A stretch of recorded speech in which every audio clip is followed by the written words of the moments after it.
your turn to... Oh, is it for me? Consider yourself fired. Why are you winking at me? Consider yourself fired. Hello, and welcome to the JT and Drew Show. I'm JT. And I'm Drew. And we're two nobodies talking about nothing. Consider yourself fired.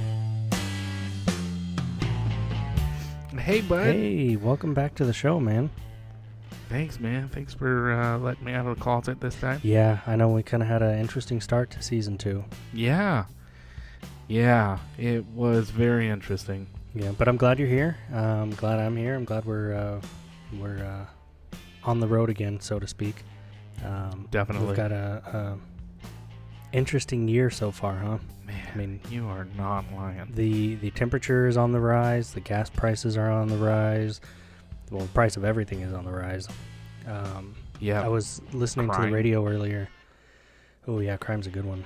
I was listening to the radio earlier, and there was a guy who lived in one city. He's a contractor. Does like housework and whatnot.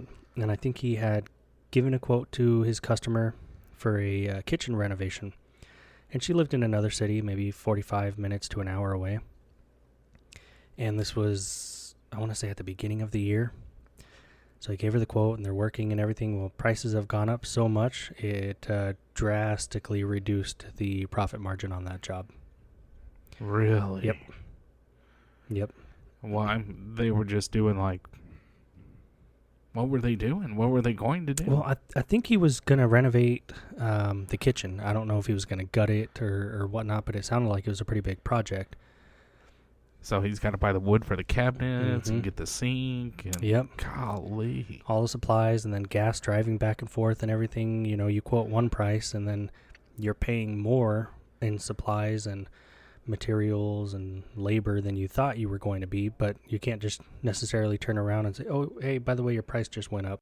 Yeah, because, as a business owner, you have to stick to your guns when you name your price. Oh, yeah, integrity is everything. Golly, that is one. I mean, I'm glad he did it to stay true to his word, but that is sad when your profit margin is not where you need it to be. Oh, yeah. I mean, you still are paying employees. You still got to, pay the company, pay yourself. I mean, there's lots of variables in there for sure. I can't imagine.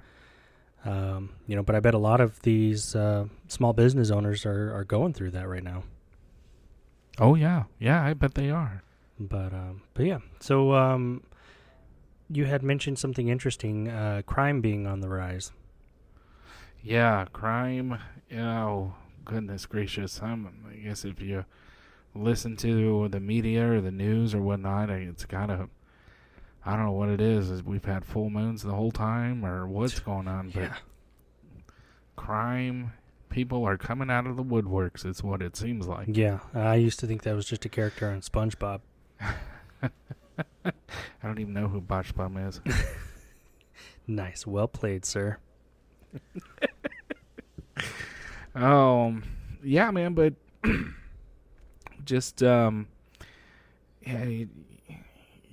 hear one thing and you react to it, then more stuff comes out and you're like, whoa, hold on, wait a minute, and you're just kind of set up for failure on your thought process, and you want to get emotional, but you can't get emotional, and things that you really dig deep and dig hard in what you believe in are not that you're questioning yourself, but you're questioning, well, who can I really listen to in order to get all the facts? Because I feel like I've got to get a justified reaction to what's happening. Oh, yeah, definitely. Yeah. So, I don't know. I every media outpost just seems that they're going to pull you one way, they're going to pull you another, and you just can't seem to shake it or can't come up with a good, pretty much like where you fall in with what's being presented at the time. Yeah. Well, I've got an interesting question for you. Yeah. This comes in from not one of our listeners. Okay. But he says, what is it like being middle class and white?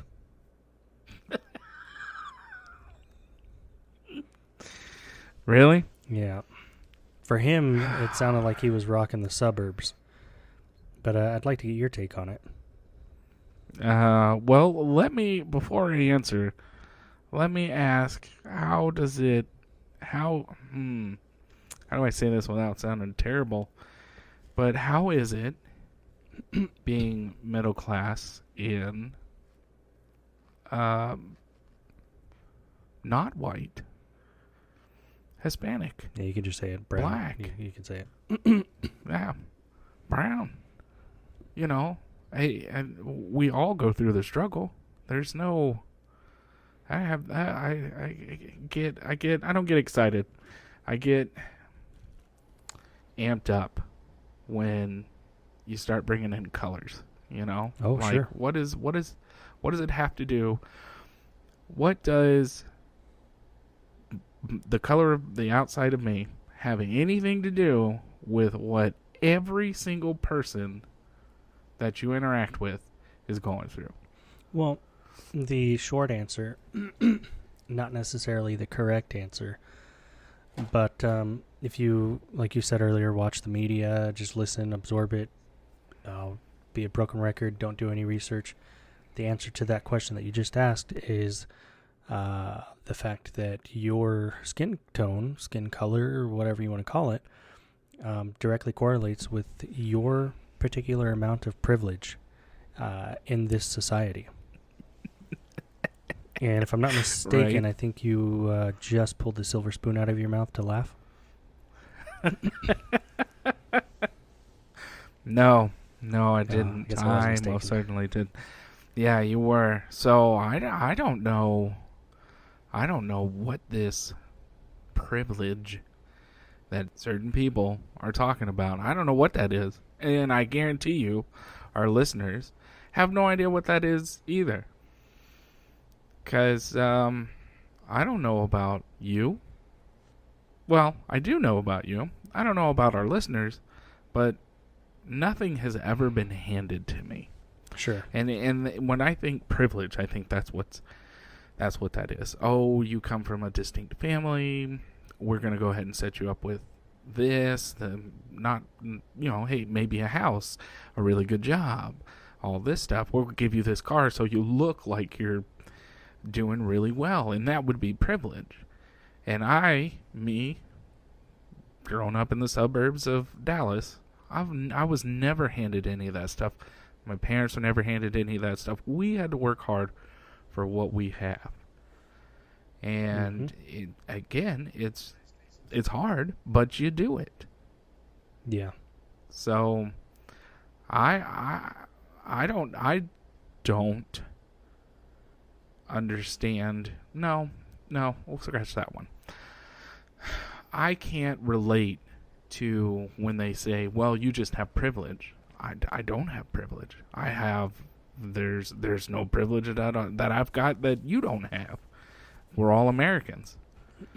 Yeah. So I'm of the idea, in a broad aspect, if you will, I'm of the idea that to an extent, you make your own opportunity, you know?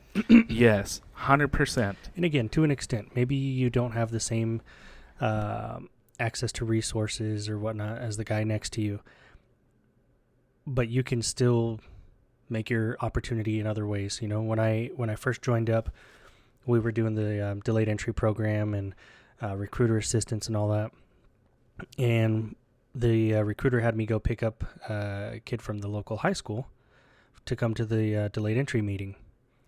So I picked him up, got to talking to him a little bit. He was in the high school's JROTC program and stuff. And then after the meeting, dropped him off at his apartment. And he was telling me about his family and how his dad, and I think 2 or 3 brothers were living in a 1-bedroom apartment. And it was tiny. And I had asked him, hey, well, what made you decide that you want to join the Air Force? Or join the military in general? And, he explained to me that, just straightforward, he wanted to fix his situation. He didn't enjoy being there with his family in that one-bedroom apartment. I mean, he loves his family and everything, but he wanted to create that opportunity and then turn around and share that wealth with them. Not saying that he's just going to, graduate and be rich, but hey, I can help them and better their circumstances possibly. I can maybe Right. be a role model for my brothers who are younger than me and show them what kind of life I can make for myself, and they could possibly do the same thing. That's great. But again, creating that opportunity for yourself. I thought it was very interesting, and this is kind of old.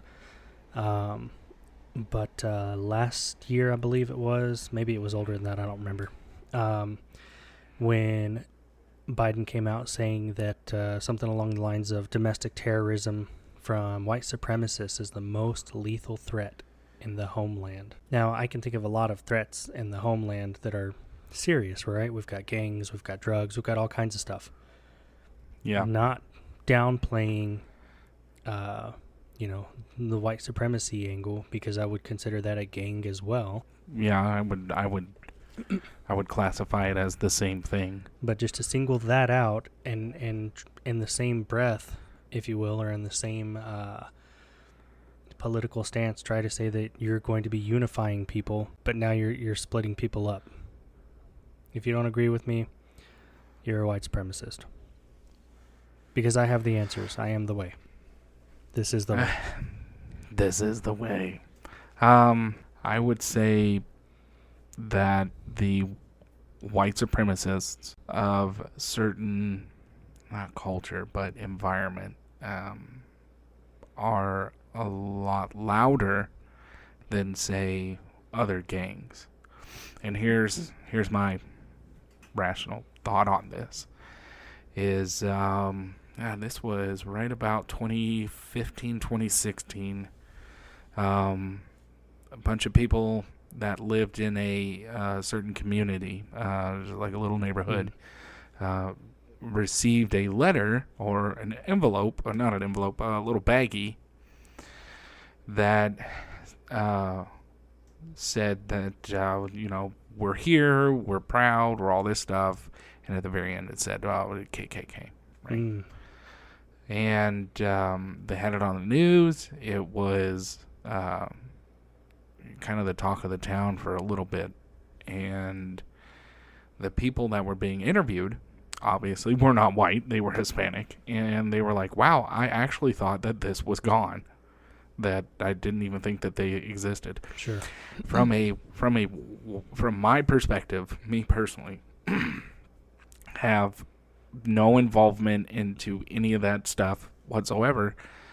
I know that it's not gone, but I know it's not as big as what it used to be, and I know that they are complete idiots. Oh, absolutely. So, and I think this applies to a lot of scenarios or situations, but the squeaky wheel gets the oil. Right. And if that's the group that we're going to focus on and highlight the most, then that's going to seem like the biggest problem. Yes. Now, I'm going to jump back. On the heels of that, you don't see, and I'll just name two big gangs that are relevant, but you have the Bloods and the Crips. Sure. Right?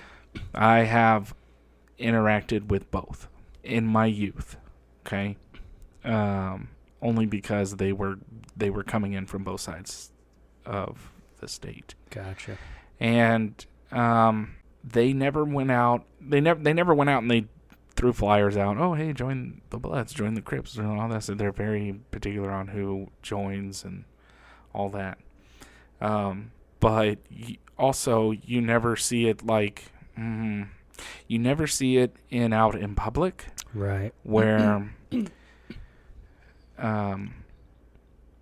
obviously gang shootings and stuff like that, but you never see it out in like daylight public where they're like, oh, hey, we're this organization or we're this gang and, we're recruiting and all this stuff.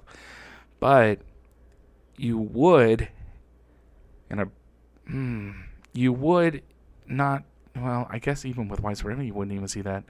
But you would see certain idiots, how as I like to call them, yelling from their vehicles on how these particular people are stupid and how they would just blurt out racist slurs and stuff like that. Mm.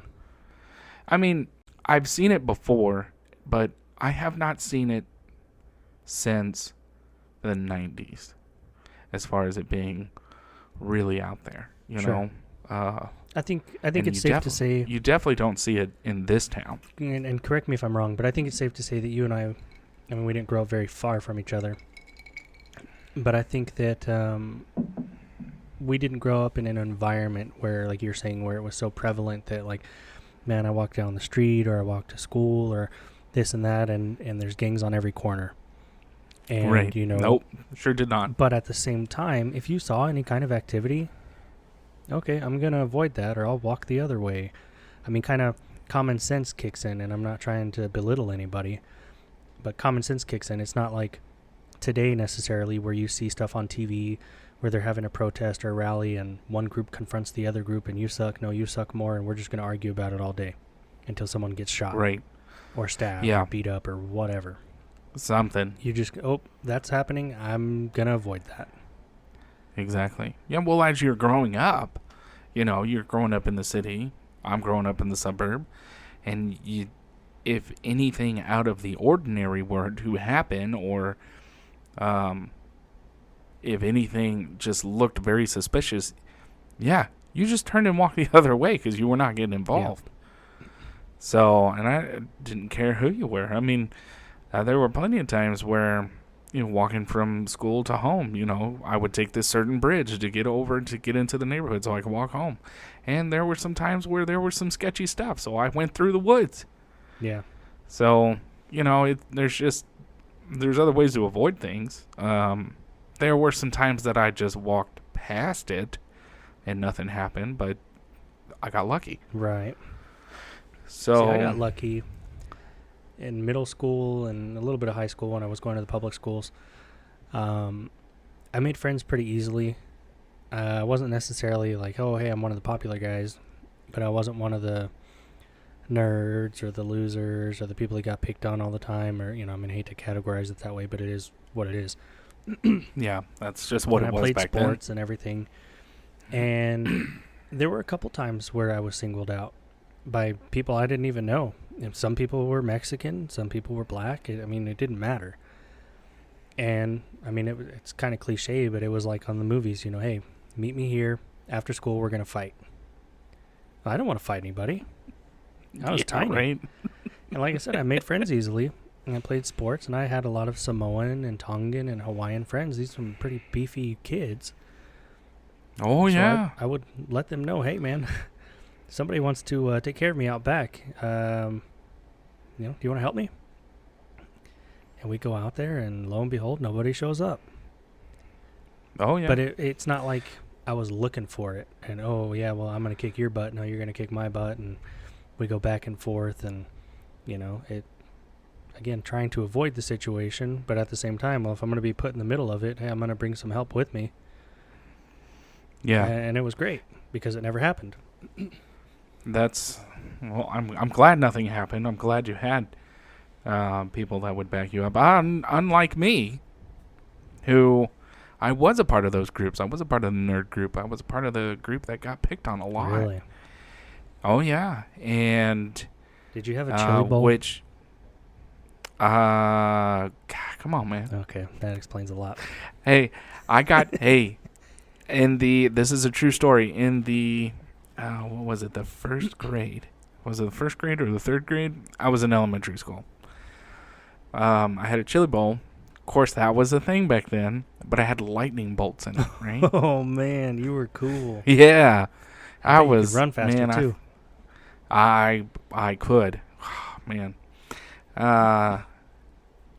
And the principal of the school came up to me and said that I had to change my hairstyle because it was gang related. And right when she said that, I looked at her and said, "What's a gang?" Oh, You know, you're so young. Yeah, you still have that innocence. You don't understand. So they called my mom up there, and she threw a fit. You know, we're in small town Texas, and really gang related. You think he's in a gang? He's in the first or third grade, whatever. And And So, yeah. um, so I had to go back up to my granddad's shop and buzz my head. Wow. Yep, because they had to get the lightning strikes So the out. lightning bolts And came just as quick as they left. pretty much. It was like the Flash. Yeah. So, but I would like to. I would like to hop onto a subject, and I know we have other shows coming up, and I'd like to see this now on the show, but I would like to discuss these particular topics. Go for it. White supremacists, privileges, and whatnot, but at a later date, okay, not gotcha, right now. gotcha. I'd like to do it at a later date. Yeah. Because we've got some really interesting people coming up, lined up. And it would be a really great topic to talk about with these guys. And these guys that are coming up are obviously not in this show, but they are just fantastic guys. Mm-hmm. I mean, give you the shirt off your back kind of guys. Just amazing. Yeah, I'm very interested to get their perspective. You know, it's going to be different than yours or mine. Right. I mean, we're two guys who grew up in Texas, in the Metroplex. Mm-hmm. You know, these other guys, they're not. They're from other places in the country. And it would just be amazing to hear their side of the story. Oh, absolutely. And I think, too, if any of the listeners would like to chime in, you know, hey, give us your side of the story, or if you want to share a story, or, hey, you think we're just totally nuts and wrong about everything, share it with us. You know, we would love to see your side of it. Obviously, our own experiences are our own. Right. But we're very open to it and would like to see, you know, multiple sides of it. Exactly. Yeah. Yeah, it would be just an amazing thing to have an email come in and be able to read off viewers' thoughts and ideas, and you know, even the bad ones that are like, you guys are just a bunch of idiots. So yeah, those would be great. Oh, absolutely. Welcome it all. So, but you know, speaking of the military, do you know who wasn't appointed to the Naval Academy back in the 1960s? Oh, back in the 1960s, we're asking a history question. Oh, Bush? Biden. Oh, he was not. Yeah, all the sources, anyways, that I have found say that he was not. I know he claimed that he was, but again, the sources that I found could be wrong. They say he was not. That's not relevant to anything we were just talking about, but it was the little nugget that I was holding on to, and now it's out. Yeah. Oh, okay. Well, I mean, he's such a stand-up guy. He's a guy. And he stands. Well, you crying, boy? That's exactly what I was thinking of. Crying, boy? Come on, man. Come on, man. But I'm sorry, I had interrupted you. What were you going to say? You would like to see? I don't think you were going to say me dancing again, but... No. I'm still trying to get that out of my... I still wake up in cold sweats. You and me both. I think mine are a little warmer sweats, but either way. Yeah. Oh, flatulence. Oh, yeah, that too. Yeah. Does anybody, and maybe you can relate to this, I don't know. I don't know if it's just because I'm older or because I'm fat, but I get hot when I sleep. And I didn't used to get hot when I sleep. I mean, I did when I was thinner and a little bit younger, but it seems as the years progress, I get hot. I don't. Okay, so when I was, and if you look at me now, you're like, really? But when I was into weightlifting and I was pumping iron and trying to get bigger and all that, I think the more, and we're talking, this is 07, 06. You know, trying to get in better shape. You were hitting the weights? Right? I was hitting the weights and I was hitting them hard. I was about to ask. I wanted to not be like I didn't want to be like the strongest man in the world, but I wanted to look like somebody you just wouldn't want to mess with. Okay. you know. Yeah. You wanted to look like me. No. Not far from it. I was weightlifting so I was maybe about $130. Oh, wow. $140. Okay. Yeah. And I mean, you look at me now, you're like, you've never been that weight. But I was. And as I was lifting weights, I would notice the more muscle mass I would put on, the harder it was for me to cool off. And I've also noticed that the more cheeseburgers I eat and the fatter I get, it has a really hard time cooling me off. So I think the more mass you have, the more stuff, it takes a lot longer for your body to cool down. Yeah. So yeah, I think fat, your fat cells, and the more muscle you have, I think trying to cool your body down and whatnot just takes a lot longer. So you got to find a spring to sit in and pray to God you don't have anal leakage. Yeah. Yeah, I was watching this cartoon back in the day, and one of the characters, I can relate now, he used to say, I'm not fat, I'm big boned. Oh, yeah, Cartman. Mm-hmm. Sorry, I did say it. I said it out loud. You said the quiet part out loud. I was the kind of kid that would stay up till 10:30 at night on, I think it was Turner Classic Movies, TCM, I don't know, TMC. That would watch the Three Stooges. Oh, I would try to stay up with my dad late at night, and I'd watch the Stooges. Yep. And sometimes I would make it, and sometimes I wouldn't. It was my favorite show, and then they started throwing it on in the morning, so then I could watch it in the morning. Yeah, I would watch the Stooges. I would watch I Love Lucy. Okay, I can't remember if this came on after that, but I think it definitely was like, it's midnight, because it was The Outer Limits. I never watched that one, The Outer Limits. Yeah. It's kind of like the Twilight Zone. It would get all like staticky on your TV, and it would be like, there's nothing wrong with your television. You are in the outer limits. Just a little sci-fi. Okay, yeah, I do remember junk. that. Yeah, I remember that. Ooh, and even before that, not that my parents would let me watch it, so I've never seen it, but Tales of the Crypt. I'm watching you, JT. I hated that show because it always came on right after Goosebumps. Oh, Goosebumps, yeah. Mm-hmm. Yeah, so okay. But I hated that. Yeah, Goosebumps, man, that was the show that got me, and I still won't read the books, and I still won't watch that TV program. Oh, wow. Still won't, not to this day. In fact, that is right about the time when I cut off horror genre from my life. Okay.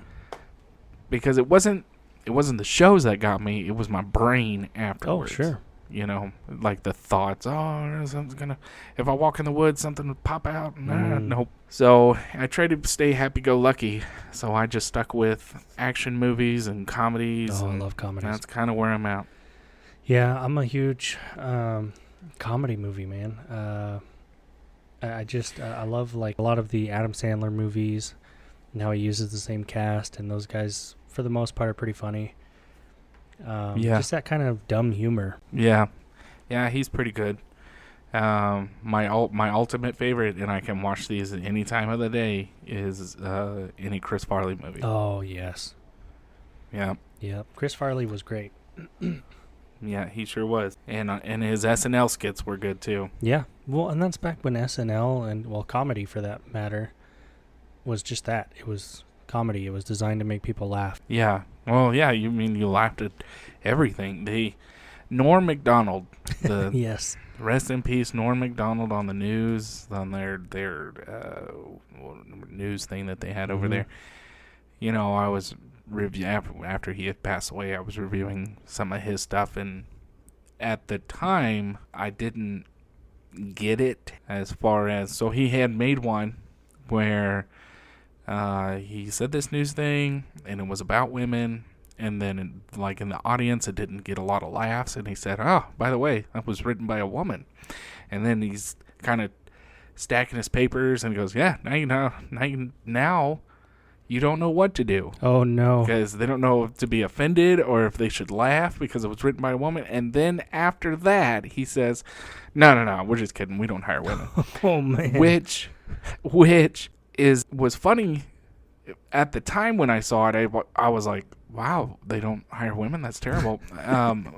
But not getting the comedy of it, many years later, right. I'm on the floor rolling, knowing 100% he's joking. Mm-hmm. That's exactly what it is a joke. And people at that time were like, ooh, I don't know if I should laugh. And that was like a real kind of seeing people kind of react to comedy where Norm Macdonald pushed the limit on all of his stuff, which was great, and we'll probably get into this subject in just a second. Do you think comedy is dying? I don't know that I would say it's dying, but I agree with you that it's on a path, and it has been for some time now, that the dynamics of it have changed. You know, when you have Chris Rock up there telling a joke and Will Smith comes up there and slaps him, whether it's real, fake, whatever, people, whatever. That's not have your conspiracies. That's not the response that comedy should elicit. I've seen a bunch of short clips and videos where people are at comedy clubs, and the comedians tend to pick on the audience members. They get some material from there. Everybody laughs. But some people, they just don't take it well, and they get very offended, and they get upset, and they'll storm off, or they'll, throw something, or whatever. And it's kind of an oxymoron, because you're going to a comedy club in those scenarios for that, not to be picked on, but you're going there to laugh, and sometimes it's at other people's expense. But at the end of the day, like you said a moment ago, it's just a joke. Yeah, it's just a joke. In my ultimate wisdom, in my forecast, I feel you have forecasts. That I don't. I only have 2. Okay. But I forecast yeah. some of these predictions that the comedy genre is in its dying phase because of my feelings are hurt, which is sad to see. And here's my reasoning for it is a big one: Dave Chappelle. Okay, Dave Chappelle got a lot of heat for some years about the LGBT community. Okay. Right? He made a joke, and apparently they were trying to cancel him. Dave Chappelle, in my eyes, is one of, if not one of, or the most funniest comedians that you could ever come across. Yeah. I don't know if it's because in his acts he's real, or he literally goes for everybody. Yeah. And well, I think you just hit the nail on the head there. Goes for everybody. I think not necessarily the comedy is dying, but like you said, the canceling. I think we've seen in the recent years, especially, how I don't want to say from the top down, but from the government down, it's been canceled more and more. Or it's kind of like the news media where, hey, you will tell these type of jokes and not these type of jokes. You can insult these people, but not those people.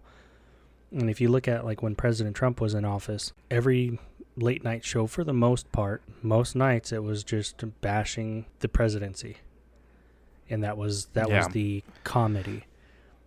And it's like, when you start making it political, and I'm not saying don't make political jokes, but when that's all it is, and it's pushing an agenda where it's pushing whatever, I don't think it's really comedy anymore. I would push it back further, to be completely honest with you. I mean, they dogged on Clinton, right?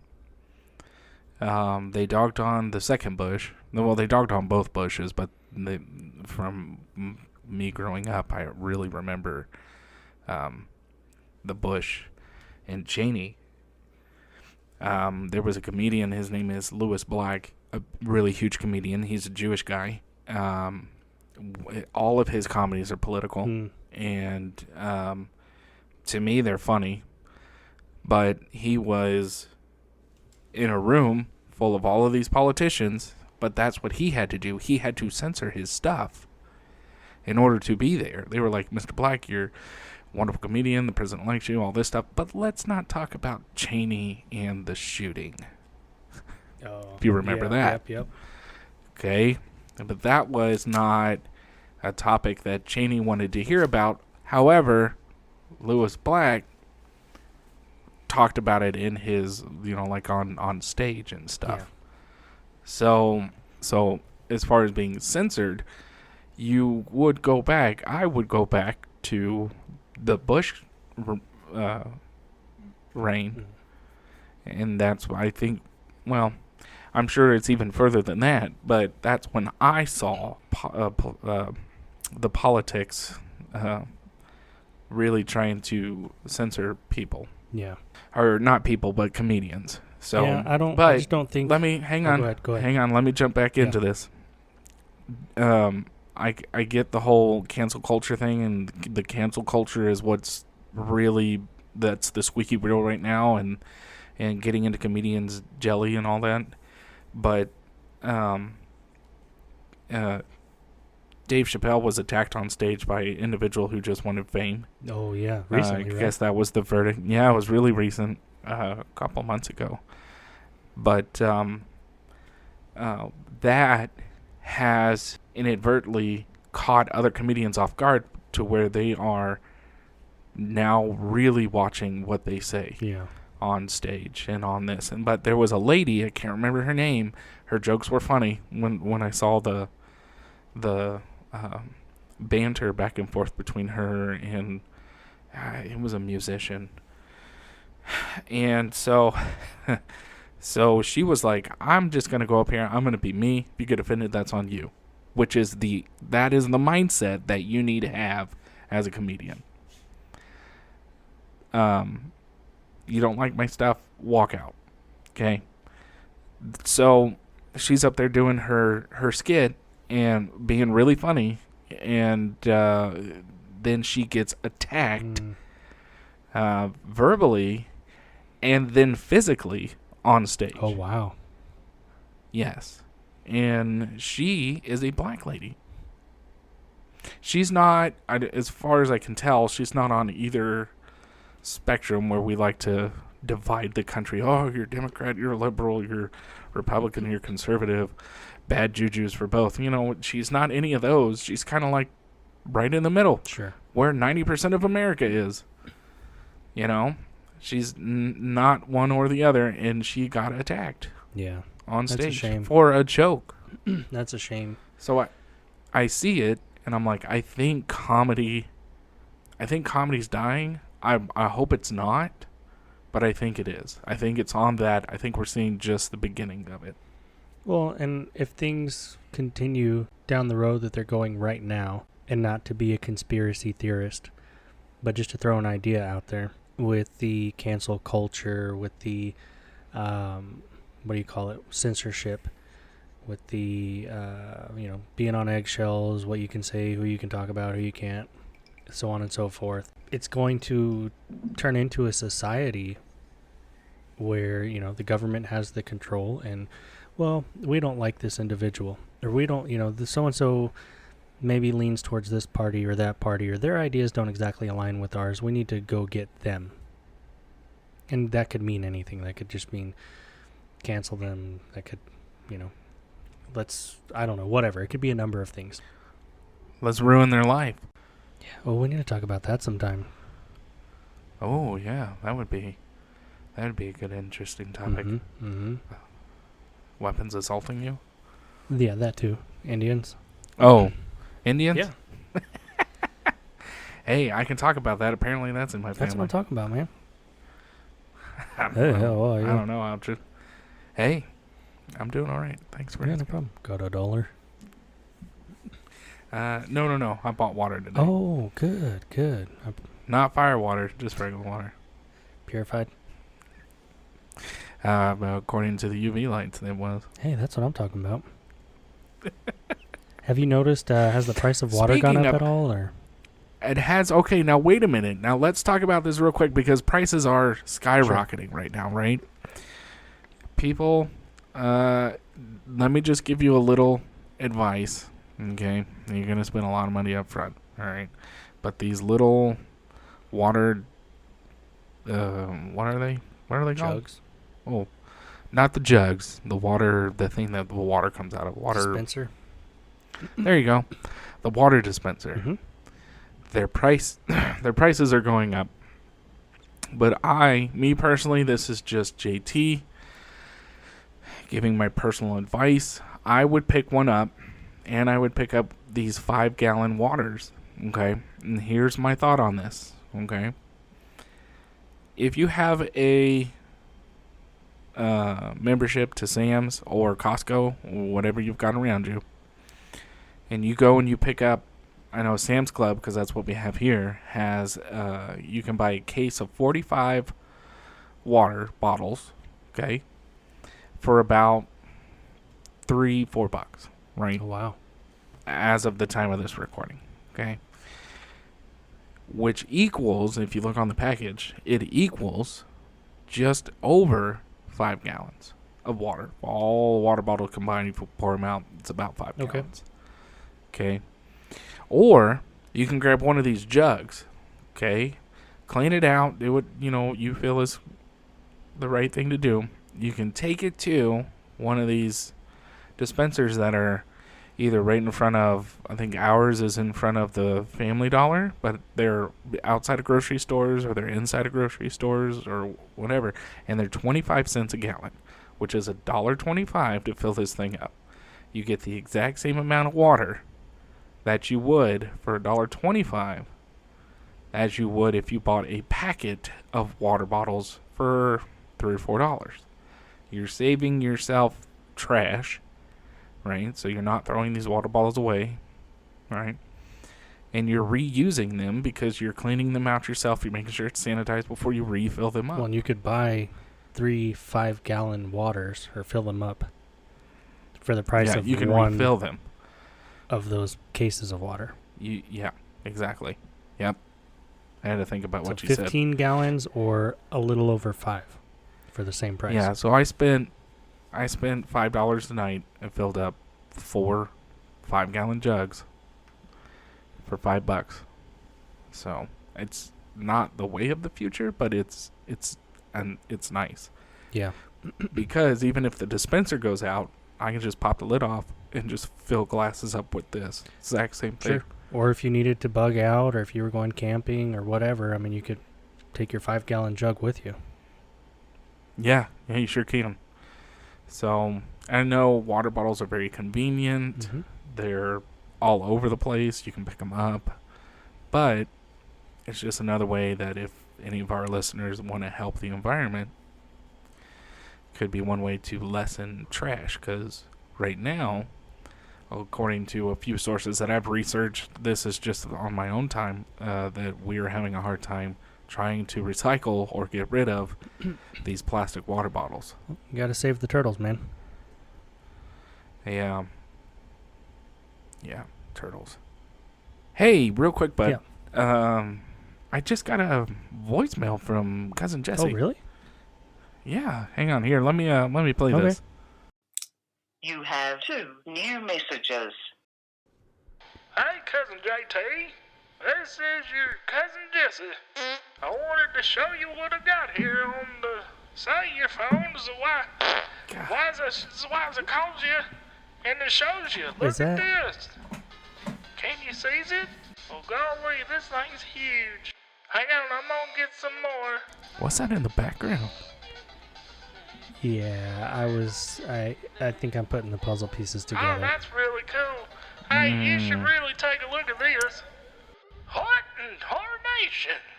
Hey, maybe next time you can just come out hunting with us. And, instead of doing your city slicker stuff, it's gonna kind of be hard since I only got the one gun. He's staying at Grandma's. You know, he's Interesting. Yeah, he sure is. So, but I'm gonna go over and do like a welfare check on cousin Jesse. That's a good idea. But I'll let you know what I find. Yeah, I appreciate that. All right, man. Well, it's been good. Yeah, it's been real good. Hope to hear from you soon. I don't have to go back into the closet this time, do I? Well, since you said the quiet part out loud just now, I'm gonna say no. Wink. Wink. All right, man. Well, we'll see you later. All right, sounds good. As always, we'd like to say thank you for stopping by and listening to the podcast. Yeah, we realized that you could have been doing anything way more productive, but you chose to waste your time with us. We look forward to talking about absolutely nothing with you next time. If you have any questions or topics you'd like us to cover, please email us at jtandrewshow@gmail.com or visit our Facebook page at www.facebook.com/JTDrewShow.